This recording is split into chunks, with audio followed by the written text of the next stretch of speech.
Mike Hanson-Morris, what a game we have been witness to here at the UEL Sports Dock in London. London Lions losing to the Solent Kestrels 82-92 in the first round of the BBL Trophy. Sorry, I was so ready to not be cup upset that I made that mistake.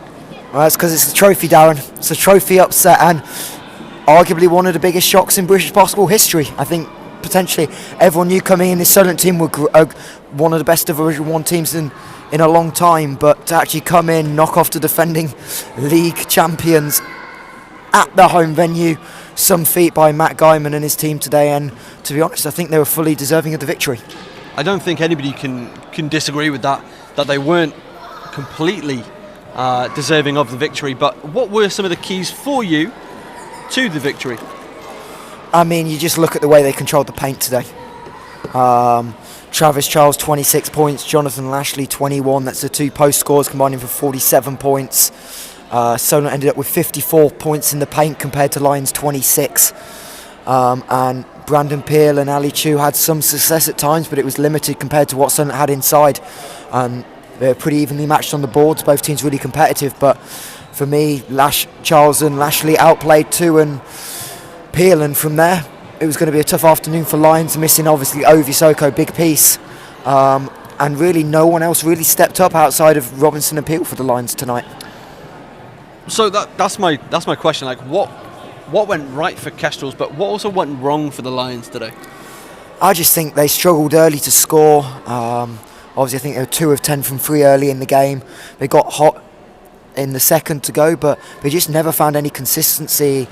Brandon and Justin were getting contested looks a lot of the time, and the ball movement early. We talked to Coach Dave Greenway at halftime very briefly. He said the ball movement wasn't on point, and we saw glimpses of it in the third as they got back into the game, but then it disappeared again, and it became a very much Peel Robinson dominated game for the Lions, and Kestrels did a good job, and no one else really stepped up. Jordan Wynn had 13 points but did it on 14 shots. Lockhart 7 points on 10 shots. Ali Chu 7 points, 3 of 5 shooting efficient, but just didn't score consistently enough, and they needed that third score with Dion Allen Jordan obviously released before Christmas, Ovi not here, and they just didn't get that tonight, unfortunately, for the Lions. And of course no Jorge Romero either, who, you know, he can really spot up, shoot from outside. That's really become his game of late in the last couple of weeks. Of course, the former Real Madrid prospect. So, you know, that's top tier talent. They did not have at their disposal today. Oh, for sure. And look, you take two great players out of a team, it's always going to be difficult. But I'm sure the Lions aren't looking at that as an excuse. I think they were just outplayed. And I know Vince talked to us before the game about just needing to play with urgency, and we just didn't see that enough from the Lions. So they've got a lot to reflect on going into next week's big game in the championship against, well, their rivals, so we say, in London City Royals. That's right, the London City Royals going to the Cop Box Arena on the 12th of January next Sunday. Let's turn it on its head. What went well for the Lions? What good can the Lions take from today? I think they showed a lot of heart in the second half. Obviously struggled early, and when they played the way they wanted to play, they were successful, certainly on the offensive end. And look, at times it wasn't consistent enough, but there were some things with Justin, Brandon, the pick and roll that went really well.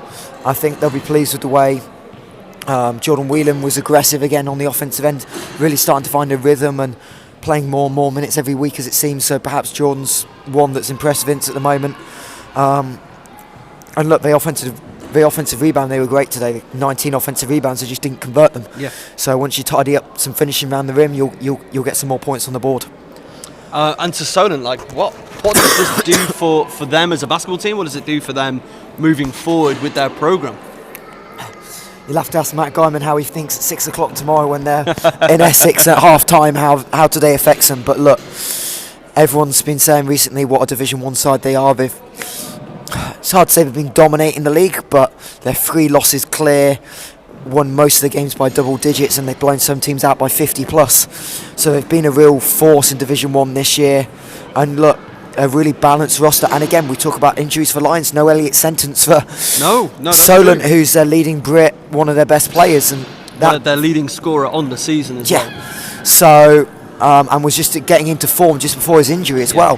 So there's Solent were short-handed, don't say that. They only rotated 7 tonight, and all 7 played well for them. So I'm sure Matt Garn will be delighted. And you do have to question, is it something they're looking to do? And if it is, this performance will give them a launch pad to do it. Do what? To step up to BBL full-time. We don't know if it's possible. We're not involved in the organisation in any sense to know that, but there are people suggesting it's something they should do, and if the BBL want them, they've got the finances to do it. I think a statement to make. Absolutely. I think a lot of people around British basketball want them to do it. I don't know if there's that will from inside. Again, we're not insiders in the Solent Kestrels organisation. What about at the end? They had the lead. They were able to play some itching college guys. Like, just at the start of today, we were talking to the coaches and they were saying, well, maybe they'll come in, if the game's quite one-sided. And they did. I don't think it was quite the way anybody suspected, though. Well, they were up, 20 and 19 with a minute and a half to go. It was a late lines run that brought the score back to within 10. So, yeah, look, tremendous effort by Solent.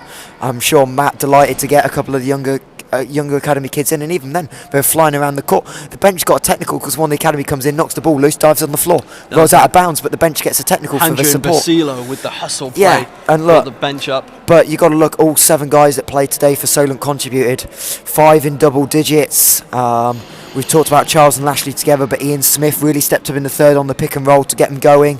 Okaronko got in foul trouble, but again was hit the back-to-back threes in the second quarter. Dads, I thought, was terrific at both ends of the floor. And then the three from Scarlett ended this third quarter. We talked about it.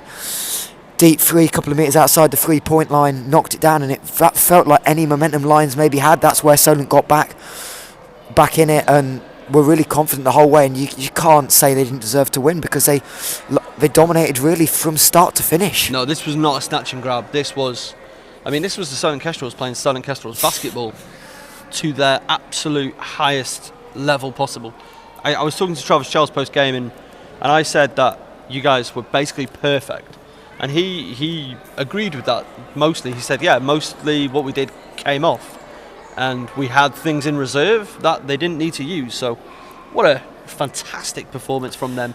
Now, I know you're a low-key predictions guy. Michael doesn't like to be open with his predictions.